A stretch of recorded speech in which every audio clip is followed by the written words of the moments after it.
జర్నలిస్ట్గా నేను 27 ఏళ్ల క్రితం జర్నీ స్టార్ట్ చేశాను. మేము 2008లో జేఎన్జే హౌసింగ్ సొసైటీలో సభ్యత్వం తీసుకున్నాము. 2008 నుండి ఇప్పటి వరకు అంటే 18 సంవత్సరాల వరకు మేము 2 లక్షల రూపాయలు కట్టి 18 సంవత్సరాలు మేము ఒక సొంతింటి కోసం పడిన తపన, ఆవేదన ఎవరు చెప్పనని కాదు. ఆ కష్టాలు, ఆ బాధలు అనుభవించిన మాకే తెలుసు. మేము ఆ 2008లో తక్కువ జీతాలు 3-4 వేల జీతాలు ఉన్నప్పుడు 2-3% ఇంట్రెస్ట్కు అప్పు తీసుకొచ్చి 2 లక్షలు కట్టాము. అప్పటి నుండి మాకు స్థలాలు వస్తాయని మా నాయకులు చెప్తూ ఉన్నారు. కానీ ఇంతవరకు కూడా 2008లో ఏ పరిస్థితుల్లో ఉన్నామో ఇప్పుడు కూడా అదే పరిస్థితుల్లో ఉన్నాము. మాకు ఆ 2 లక్షలు అప్పుడు మేము వేరే దగ్గర ఒకవేళ డబ్బులు కట్టి ఉంటే 3-4 కోట్ల ఆస్తి అయ్యేది. మేము నా ఊర్లో ఉన్న నా సొంత స్థలాన్ని అమ్మి ఆ డబ్బులు కట్టాను నేను. అది కూడా సరిపోలేదు. 1 లక్ష రూపాయలు వస్తే ఇంకో 1 లక్ష రూపాయలు నేను అప్పు చేసి కట్టాము. అది ఇప్పటి వరకు కూడా చాలా మలుపులు తిరిగింది.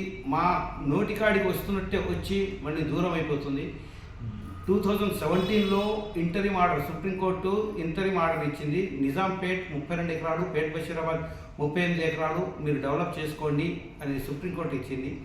అప్పటి ప్రభుత్వం, రాష్ట్ర ప్రభుత్వం మాకు నిజాంపేట్లోని 32 ఎకరాలు హ్యాండ్ ఓవర్ చేసింది.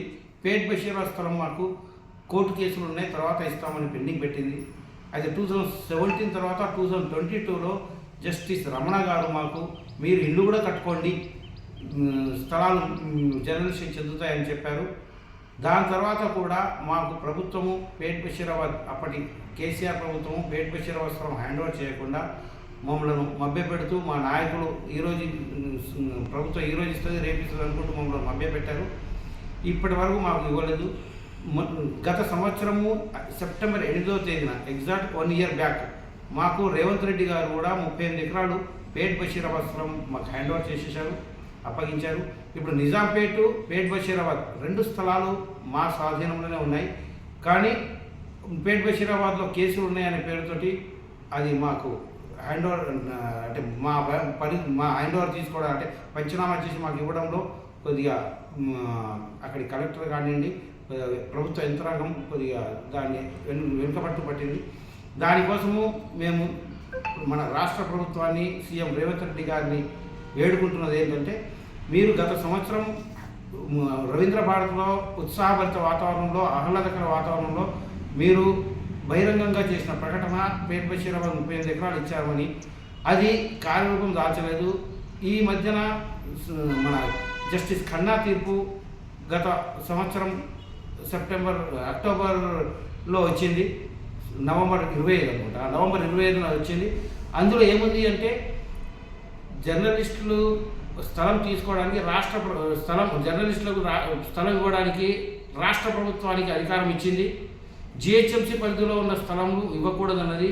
మా నిజాంపేట, పేట్ బషీరాబాద్ జిహెచ్ఎంసీ పరిధిలో లేదు, సపరేట్ కార్పొరేషన్ పరిధిలో ఉంది. కాబట్టి ప్రభుత్వానికి కూడా ఎలాంటి ఇబ్బంది లేదు మాకు ఇవ్వడానికి. అంటే ఇప్పుడు పేట్ బషీరాబాద్ స్థలాన్ని పంచనామా చేసి మాకు అప్పగిస్తే మేము లేఅవుట్ వేసుకొని స్థలాలు పంచుకుంటాము. హెచ్ఎండిఏ పర్మిషన్ తోటి మేము ఇల్లు కూడా కట్టుకుంటాము. ఇప్పటికీ మేము 27 సంవత్సరాల నుండి మేము ఉద్యోగాలు చేస్తే ఇప్పటికీ మాకు ఒక సొంత గూడు అనేది లేకుండా మా దీన పరిస్థితి ఉంది. మేము రిటైర్ అయ్యే స్టేజ్కి వచ్చాము. చాలామంది రిటైర్ అయిపోయారు. కనీసం దాదాపు 100 మంది వరకు చనిపోయారు కూడా అనారోగ్య కారణాలతో. 200 మంది కంటే పై మంది రిటైర్ అయ్యారు. వాళ్ళు కొడుకుల, కూతుర్ల పంచన బతికి ఈడుస్తున్నారు. పెన్షన్ కూడా లేదు మాకు బతకడానికి. ఆరోగ్యాలు క్షీణించాయి. ఉండడానికి ఒక చిన్న గూడు అంటూ లేదు. కాబట్టి దయచేసి రేవంత్ రెడ్డి గారు, సీఎం రేవంత్ రెడ్డి గారిని కోరుకున్నది, రాష్ట్ర ప్రభుత్వ యంత్రాంగాన్ని కోరుకున్నది ఏంటంటే, మాకు వెంటనే పేట్ బషీరాబాద్ హ్యాండ్ ఓవర్ చేయండి. రాష్ట్ర ప్రభుత్వానికి విచక్షణ అధికారం ఉందని జస్టిస్ ఖన్నా గారు చెప్పారు. దాన్ని బేస్ చేసుకొని మా దీనస్థితిని కూడా అర్థం చేసుకొని మాకు హ్యాండ్ ఓవర్ చేస్తే మేము లేఅవుట్ చేసుకుంటాము. లేఅవుట్ చేసుకుని మేము హెచ్ఎండిఏ ద్వారా మేము పర్మిషన్ తీసుకుని ఇల్లు కట్టుకుంటాము. దయచేసి మా జర్నలిస్టుల కష్టాలు అర్థం చేసుకుంటారని ఆశిస్తున్నాము.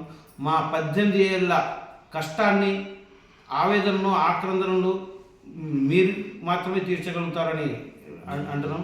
గతంలో కూడా కాంగ్రెస్ ప్రభుత్వాలే జర్నలిస్టులకు స్థలాలు ఇచ్చాయి. మధ్యలో టీడీపీ ప్రభుత్వం వచ్చినా ఇవ్వలేదు, టీఆర్ఎస్ ప్రభుత్వం ఇచ్చినా ఇవ్వలేదు. ఈసారి కూడా కాంగ్రెస్ ప్రభుత్వమే ఇస్తుందనే నమ్మకం ఉంది. రేవంత్ రెడ్డి గారు మడమ తిప్పని, మాట తప్పని నాయకుడు కాబట్టి ఆయన ఇచ్చిన వాగ్దానం మేరకు వెంటనే కొద్దిగా ప్రభుత్వాన్ని, యంత్రాంగాన్ని కొద్దిగా అలర్ట్ చేసి మాకు తొందరగా ఇప్పిస్తారని ఆశిస్తున్నాము.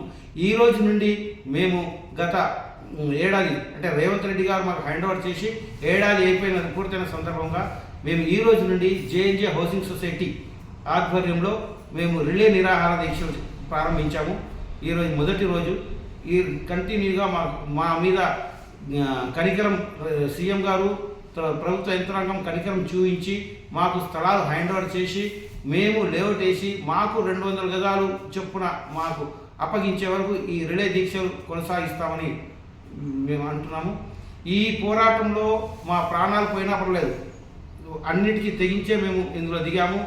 100 మంది వరకు వృద్ధాప్యంతో చనిపోయారు. ఇంకో 200 మందికి పైగా తీవ్ర అనారోగ్యంతో ఆసుపత్రుల్లో లేదా ఇంట్లో విశ్రాంతి తీసుకుంటున్నారు.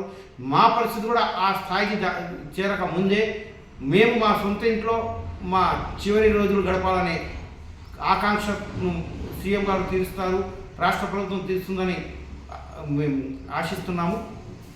సీఎం గారికి కృతజ్ఞతలు.